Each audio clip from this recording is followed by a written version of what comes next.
भगवान श्री राधा कृष्ण के चरणारविंदों में शतकोटि नमन बंदन। मित्रों को, जिज्ञासुओं को, धर्म प्रेमियों को, ज्योतिष विज्ञान प्रेमियों को हर हर महादेव बम बम भोले नमः शिवाय।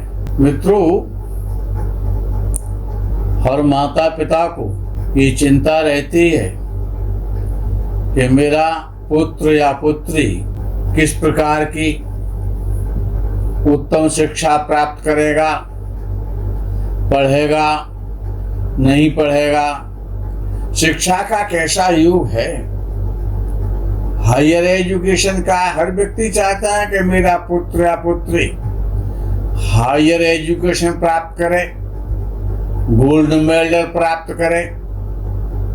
लेकिन गिनती के लोग होते हैं जो हायर एजुकेशन तक पहुंचते हैं, गोल्ड मेडल इत्यादि लेते हैं। जेमिनी ज्योतिष के आधार पर 7 कारक होते हैं। एक आत्म कारक होता है, सबसे पहला ग्रह। दूसरा ग्रह अमात्य कारक होता है। तीसरा ग्रह भ्रातृ कारक होता है।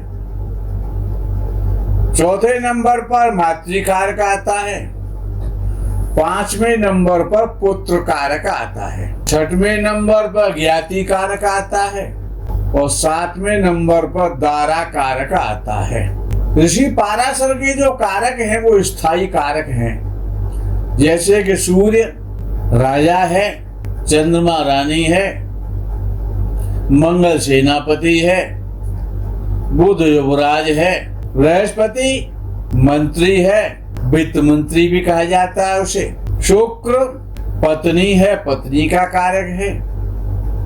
शनि सेवा का कार्य देखता है, दास है। ये स्थायी कारक हैं। लेकिन जेमिनी के जो कारक हैं वो बदलते रहते हैं।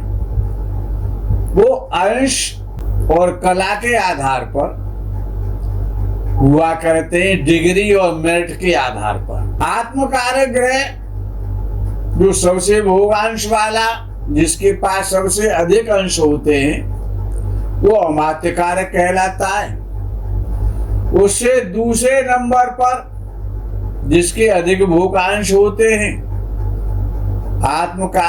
आत्मकारक से जिसके न्यून भोगांश होते हैं, वो अमात्य कारक कहलाता है। अमात्य कारक से कम अंशों वाला अर्थात तीसरे नंबर का ग्रह और भ्रातृकारक कहलाता है। और भ्रातृकारक से भी कम अंशों वाला ग्रह मातृकारक कहलाता है।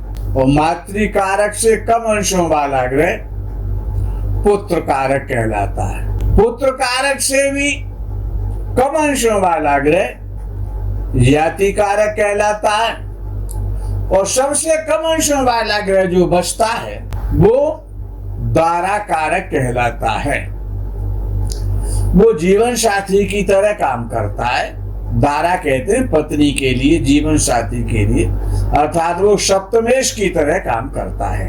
अब विषय आता है कि शिक्षा अच्छी होगी, हायर एजुकेशन होगी, नहीं होगी। तो सबसे पहले जेमिनी के जो ये कारक यदि हम लेंगे, जेमिनी कारक से देखेंगे, जेमिनी ज्योतिष से, तो हमको पुत्र कारक लेना चाहिए। पुत्र कारक, तो ये जो कारक हैं केवल 7 कारक हैं, 8वां कारक नहीं लिया गया है, 7 ही कारक हैं। तो जो 5वें नंबर पर जो पुत्र कारक आता है जेमिनी के आधार पर, किसी की कुंडली में कोई पुत्र कारक हो सकता है, दूसरे की कुंडली में कोई और दूसरा हो सकता है, क्योंकि वो अंशों के आधार पर है। जो पुत्र कारक होता है उसको आप नवांश कुंडली में देखें। D09 चार्ट में शिक्षा के लिए, केवल शिक्षा की बात हो रही है इस समय, कि आपकी एजुकेशन कितनी अच्छी होगी, मीडियम होगी, हायर होगी या और ज्यादा हायर होगी। IIT इत्यादि करेंगे, M.Tech करेंगे, गोल्ड मेडल लेंगे, PhD करेंगे, क्या क्या करेंगे, यानी बहुत हायर एजुकेशन के लिए, ईमानदारी और मेहनत से पढ़ने के लिए। तो जो पुत्र कारक है, 5वें नंबर पर जो पुत्र कारक आता है, उसको आपको नवांश कुंडली में देखना है। यदि वो पुत्र कारक स्वराशि में बैठा है, अपनी मूल त्रिकोण राशि में बैठा है, या उच्च राशि में बैठा है, अथवा मित्र राशि में बैठा है, तो शिक्षा बहुत अच्छी होगी, हायर एजुकेशन होगी, उच्च शिक्षा व्यक्ति प्राप्त करता है। यदि पुत्र कारक नवांश कुंडली में जब वली होता है, पुत्र कारक का मतलब 5वें नंबर का ग्रह जेमिनी कारक ज्योतिष के आधार पर। पुत्र कारक नीच राशि का है, 3 से 8 बारे में बैठा हुआ है, पापक ग्रहों से दृष्ट है, शत्रु राशि में है, तो शिक्षा कमजोर होगी, सामान्य शिक्षा रहेगी, शिक्षा में बाधा भी आएगी। पुत्र कारक के द्वारा ही आप ये जान सकते हैं नवांश कुंडली में पुत्र कारक को ढूंढें कि वो कितना बली है, किस स्थिति में शुभ ग्रहों के साथ है, शुभ ग्रहों से देखा जा रहा है, स्वराशि में है, मित्र राशि में है, मूल त्रिकोण राशि में अथवा उच्च का है, तो हायर एजुकेशन होगी। वो पीड़ित हो रहा है, कमजोर हो रहा है, शत्रु राशि नीच राशि में है, 6-8 बारे में है, पापक ग्रहों के साथ बैठा है, पापक ग्रहों से पीड़ित है, तो हायर एजुकेशन होना मुश्किल। अब मित्रों एक दूसरा विषय आता है कि सभी चर्चा करते हैं, वर्ग चार्टों की करते हैं, लग्न कुंडली की करते हैं, नवांश की करते हैं, ये सभी वर्ग चार्ट ही हैं, लेकिन कोई ये नहीं देखता, न कोई ये पूछता है कि मेरी कुंडली सही बनी है या गलत बनी है। इस पर किसी का ध्यान नहीं जाता है। सभी हायर एजुकेशन प्राप्त करना चाहते हैं, आईएएस बनना चाहते हैं, आईपीएस बनना चाहते हैं, कंपनी के सीईओ बनना चाहते हैं, एमटेक करना चाहते हैं, आईआईटी टॉपर होना चाहते हैं, लेकिन कि कोई ये नहीं सोचता है कि मेरी कुंडली ठीक है या नहीं है।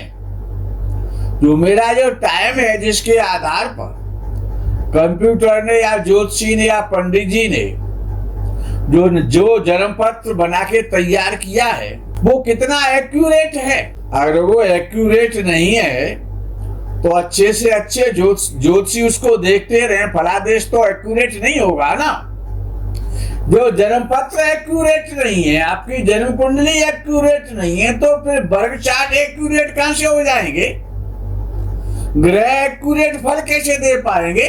तो सबसे पहले ये देखना है कि हमारी कुंडली सही है या नहीं है, उसका बड़ा श्रेष्ठ और सुंदर एक फॉर्मूला है। उस फॉर्मूले को आपको समझ लेना चाहिए, और यदि आपने वो फॉर्मूला समझ लिया, बहुत सरल है, इसलिए आप समझ लेंगे, हमको विश्वास है।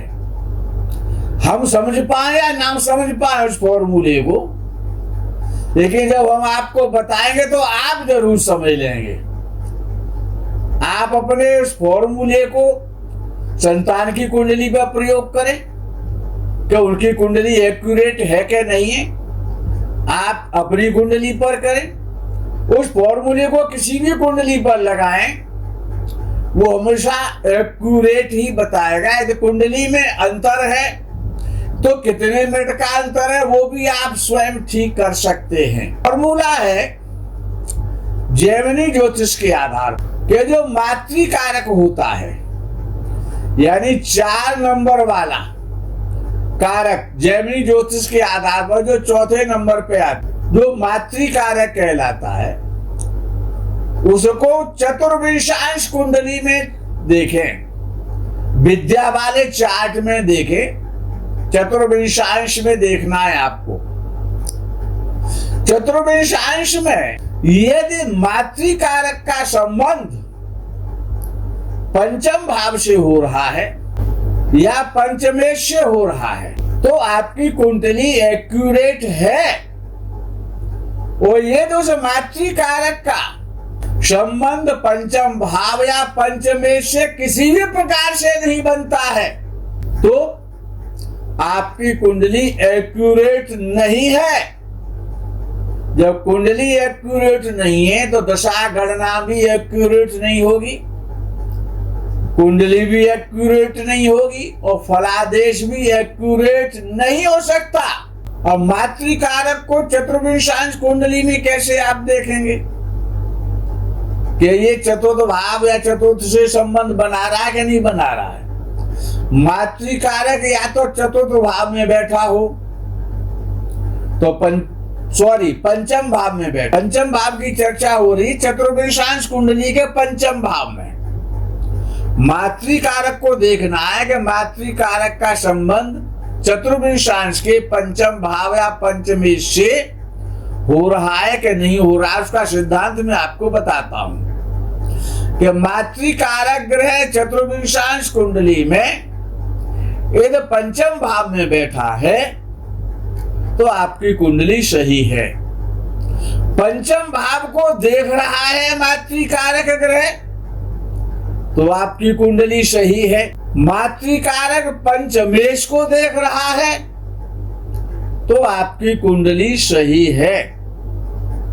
यानी कि उसका संबंध दृष्टि से हो जाए या पंचम भाव में बैठने से हो जाए, पंचमेश को देखने से हो जाए, पंचमेश के साथ बैठने से हो, पंचमेश के साथ बैठ जाए तो आपकी कुंडली एक्यूरेट मानी जाएगी। यह सिद्धांत है। पहले तो अपनी कुंडलियों को चेक करो कि आपकी कुंडली सही है या नहीं है। ये आपको चतुर्विंशांश कुंडली में मातृकारक ग्रह जेमिनी ज्योतिष के आधार पर जो कारक आप निश्चित करेंगे उसमें जो मातृकारक ग्रह है उसका संबंध पंचम भाव और पंचमेश से होना चाहिए। युति से हो, दृष्टि से हो, स्थिति से हो। अगर ऐसा नहीं हो रहा है चतुर्विंशांश कुंडली में मातृकारक के द्वारा तो आप अपनी कुंडली को पहले सही करें। यह फॉर्मूला है अपनी कुंडली को एक्यूरेट करने का। मित्रों, आज के प्रकरण में यही विराम। आगे के प्रकरण का आप इंतजार करें। तब तक के लिए हर हर महादेव, बम बम भोले, नमः शिवाय, जय गो माता।